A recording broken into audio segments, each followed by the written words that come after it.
حضور جب بندہ عزت سے سر جھکا دیتا ہے اللہ کی رحمتیں بندے پہ نازل ہوتی ہے۔ ایک روایت میں آتا ہے جب بندہ نماز کے لیے کھڑا ہوتا ہے، ابھی اس نے سجدے میں جانا ہوتا ہے، ابھی وہ قیام ہی کرتا ہے، اللہ فرماتا ہے میرے بندے کے گناہ جو ہیں اس کے بدن سے نکال کے ایک سمت کر دو، تاکہ میرا بندہ اس حالت کے اندر میرے حضور حاضر ہو کہ وہ گناہوں سے پاک اور صاف ہو۔ حضرت نبی رحمت صلی اللہ علیہ وآلہ وسلم فرماتے ہیں کہ پھر اس کے سارے گناہ اس کے بدن سے اتار کے ایک سمت رکھ دی جاتی ہے، اور بندہ مصلی پہ سبحان ربی العالی کے نغمے الاپتا ہے، رکوع کرتا ہے، سجدے کرتا ہے۔ جب سلام پھیر کے نماز ختم کر کے دعا کر کے جانے لگتا ہے تو فرشتے عرض کرتے ہیں مالک یہ جو گناہ اتار کے ایک سائیڈ پہ رکھے تھے یہ دوبارہ اس کو دے دیں۔ اللہ فرماتا ہے جس کی جھولی سے گناہ نکال لیے تھے دوبارہ اس کی جھولی میں نہیں ڈالیں۔ اللہ اکبر۔ اور ایک روایت کے لفظ ہیں کہ جب بندہ نماز کے لیے کھڑا ہوتا ہے اس کے کندھوں کے اوپر سارے گناہ آ جاتے ہیں اور اس کے سر پہ اوپر گناہ آ جاتے ہیں۔ جب رکوع میں جاتا ہے تو کندھوں والے گناہ گر جاتے ہیں، اور جب بندہ سجدے میں سر رکھتا ہے تو اللہ تعالیٰ اس کے سارے گناہوں کو ختم کر دیتا ہے اور وہ بالکل پاک ہو جاتا ہے۔ حضرت سلیمان فارسی ایک دن ایک درخت کے نیچے کھڑے تھے، آپ نے درخت کی شاخ کو پکڑ کے جنبش دی، حرکت دی، موسم خزاں تھا، درخت کی شاخ کے سارے زرد پتے گر گئے۔ ایک صحابی پاس کھڑے تھے، انہیں پوچھنے لگے عثمان تو نے مجھے پوچھا نہیں کہ میں نے درخت کی شاخ کو یوں ہلایا کیوں ہے؟ انہوں نے کہا اچھا پھر آپ بتا دیں کہ آپ نے درخت کی شاخ کو یوں کیوں ہلایا ہے؟ کہا سنو پھر ایک دن میں اور چند صحابہ حضور کے ساتھ جا رہے تھے، رستے میں ایک درخت آیا، اس کے نیچے حضور کھڑے ہوئے، حضور نے اس طرح درخت کی شاخ کو پکڑ کے ہلایا، یوں پتے جھڑ گئے۔ ہم اس منظر کو دیکھتے رہے۔ حضور علیہ السلام نے فرمایا سلمان فارسی تو نے مجھے پوچھا نہیں کہ میں نے اس درخت کی شاخ کو یوں کیوں ہلایا ہے؟ تو میں نے عرض کی حضور آپ بتا دیں کہ آپ نے کیوں ہلایا ہے؟ فرمایا سلمان جس طرح اس درخت کی شاخ کو ہلایا گیا اور سارے پتے جھڑ گئے، جب کوئی بندہ سجدے میں سر رکھتا ہے نماز پڑھتا ہے اس کے سارے گناہ دھل جاتے ہیں اور وہ پاک اور صاف ہو جاتا ہے۔ ایک دن فرمایا صحابہ اگر کوئی بندہ اس کے گھر کے سامنے سے نہر گزرتی ہو اور وہ دن میں 5 مرتبہ اس نہر کے اندر غسل کرے تو بتاؤ اس کے بدن کے اوپر کوئی میل کچیل رہ جائے گا؟ عرض کی نہیں۔ فرمایا اس طرح جو 5 نمازیں پڑھتا ہے اس کے بدن کے اوپر گناہوں کا میل نہیں رہتا۔ فرمایا الصلاۃ معراج المومنین، نماز مومنوں کا معراج ہے۔ عماد الدین الصلاۃ، نماز دین کا ستون ہے۔ حبب الی من دنیاکم ثلاث الطیب والنساء وجعلت قرۃ عینی فی الصلاۃ، مجھے تمہاری دنیا سے صرف 3 چیزیں پسند ہیں، خوشبو، منکوحہ بیویاں، اور میری آنکھوں کی ٹھنڈک نماز میں رکھی ہے۔ اور حضور نے یہ بھی ارشاد فرمایا من ترک الصلاۃ متعمدا فقد کفر، جس نے جان بوجھ کے نماز چھوڑی گویا اس نے کفر ہی تو کیا، یعنی کافروں والا کام کیا۔ حضرت امام فخر الدین رازی نے تفسیر کبیر میں لکھا حافظوا علی الصلوات والصلاۃ الوسطی، اس آیت کریمہ کے تحت ایک عورت مدینے کی گلیوں میں چیخ رہی ہے اور کہنے لگی مجھے حضور کے در کا پتہ بتاؤ۔ حضور کی چوکھٹ کا پتہ بتلایا گیا، وہ حاضر ہوئی۔ آقا کریم صلی اللہ علیہ وسلم کی خدمت میں عرض کی حضور میرا خامد سفر پہ گیا ہوا تھا اور میں نے اس کی عدم موجودگی کے اندر زنا کر لیا، حمل ٹھہر گیا، اور جو بچہ پیدا ہوا میں نے مارے شرم کے اس بچے کو سرکے کے مرتبان میں ڈال دیا، اور پھر اسی سرکے سے میں لوگوں کو فروخت کرتی رہی ہوں۔ اب جب کہ میرا ضمیر جاگا ہے میں آپ کی خدمت میں حاضر ہوئی، مجھے بتایا جائے کہ میرے گناہ کا بھی کوئی کفارہ ہے۔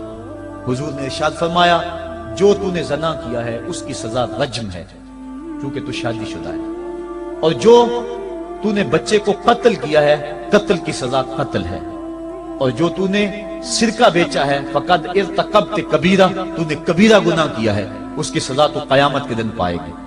اس کے بعد حضور فرمایا ان تینوں گناہوں کی یہ سزا ہے، لیکن جس طرح تو گھبرائی ہوئی آئی تھی میں تو یہ سمجھا تھا شاید تیری نماز اثر قضا ہو گئی ہے۔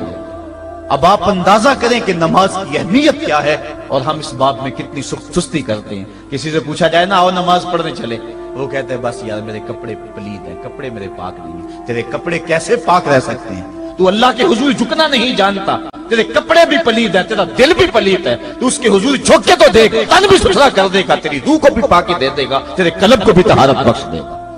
تو اس کے حضور آ جھک، اس کے حضور سجدوں سے اللہ کے حضور خراج پیش کر اپنی محبتوں کا۔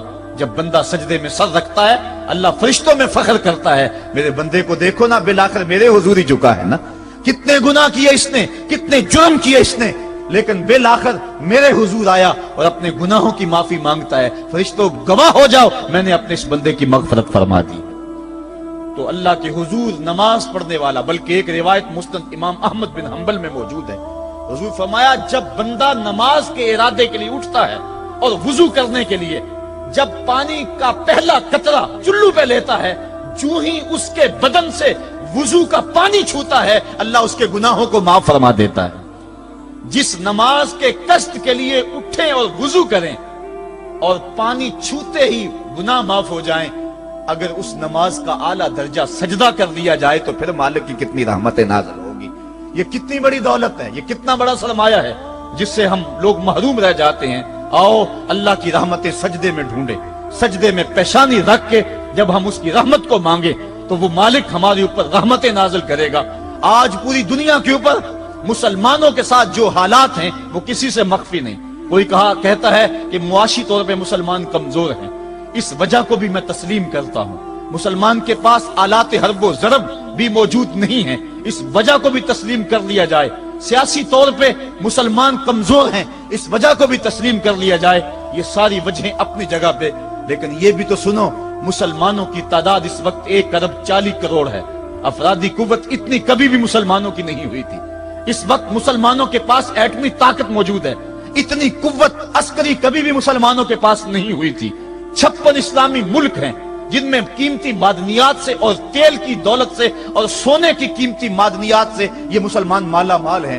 کیا کچھ نہیں ہے جو مسلمانوں کے پاس نہ ہو، لیکن ایک دولت چھن گئی مسلمانوں کے پاس، وہ سجدے کی آبرو، وہ سجدے کی عزت، وہ پیشانی رکھ کے اس رب کو پکارنا جو سب سے اعلیٰ ہے، جو سب سے بالا ہے، جس نے موسیٰ کے فرعون کو نیل کی موجوں میں ڈبو دیا۔ کیا پوری امت مسلمہ 1.40 کروڑ انسان سجدے میں سر رکھ کے سبحان ربی الاعلیٰ کے نغمے آلاپ کے اپنے رب سے گزارش کریں اور اپنی امت کا رونا روئیں؟ کشمیر میں لٹتی ہوئی جوانیاں اور قدس کے اندر بہتا ہوا خون، شبرغان سے لے کر کابل و قندھار تک اور موصل سے لے کر تقریب تک مسلمان کے اوپر جو ظلم و تشدد ہو رہے ہیں، اپنے رب کے حضور اس کا دکھڑا سنائیں اور اپنے مالک کو کہیں میرے مالک ہم لٹ گئے، ہم کٹ گئے، ہم پٹ گئے، اسلحے بھی موجود، افرادی قوت بھی موجود، سیاسی طاقتیں بھی موجود، لیکن اس کے باوجود مسلمان دبتا چلا جا رہا ہے۔ اسی کشتی کو ہے خوف تلاطم صد حیف منہ موڑ دیے تھے جس نے بڑھتے ہوئے طوفانوں کے، جو 300 ہو کر جرأت اور وہ طاقت اور وہ عظیمت کی داستانیں رقم کرتے ہیں کہ مالک تو بھی اس دن کو یوم فرقان کہہ کے پکارتا ہے۔ آج وہ امت بیچ منج ڈال کے اس امت کی کشتی ہچکولے کھا رہی ہے۔ ہماری فریاد، ہمارا استغاثہ تیرے سے ہے، میرے مالک ہمارا کھویا ہوا وقار بحال کر دے اور اس امت کو اس مرتبہ کمال تک پہنچا دے جس مرتبہ کمال تک یہ امت پہلے پہنچی تھی، اور ان کا کھویا ہوا وقار بحال کر دیا جائے۔ آج بھی ہم اگر سجدوں سے اپنے رب کو منا لیں اور وہ روٹھا ہوا رب آج بھی ہماری مدد کے لیے آ جائے تو پھر کوئی قوت، کوئی طاقت ہمیں نہیں لٹاڑ سکتی۔ آئیے ہم سجدے سے اپنے مالک، اپنے خالق اور اپنے رازق کے حضور اپنی محبتوں اور اپنی الفتوں کا خراج پیش کریں۔ نماز ایک ایسی عبادت ہے جس کا حکم قرآن میں 750 مرتبہ کے قریب دیا گیا۔ اور ایک آخری بات عرض کر کے اپنے موضوع کو سمیٹنا چاہوں گا۔ میرے اور آپ کے آقا مولا حضور نبی رحمت صلی اللہ علیہ وسلم پر جب وقت آخر آیا تو آخری وصیتیں جو حضور نے اپنی زندگی میں کی وہ کیا تھی؟ 2 وصیتیں تھی حضور کی آخری، جب حضور ایام مرض میں تھے، اور آخری وصیتیں اس کے بعد حضور نے کوئی کلام نہیں کیا، وہ یہی تھا الصلاۃ الصلاۃ الصلاۃ الصلاۃ۔ لوگوں میں تمہیں نماز کی تاکید کرتا ہوں، میں نماز کی تاکید کرتا ہوں۔ اور دوسرا فرمایا جو تمہاری ملک میں تمہارے غلام اور تمہاری لونڈیاں ہیں ان کے ساتھ حسن سلوک کی تاکید کرتا ہوں۔ یہ آخری 2 باتیں تھی جو حضور نے ارشاد کی۔ حقوق اللہ کے حوالے سے نماز اور حقوق العباد کے حوالے سے حضور نے کمزوروں کے حق ان تک پہنچانے کی تاکید امت کو دی، اور اس کے بعد پھر حضور انتقال کر گئے۔ آئیے ہم سجدوں سے اپنے رب کو راضی رکھیں۔ اللہ مجھے آپ کو توفیق عمل عطا فرمائے۔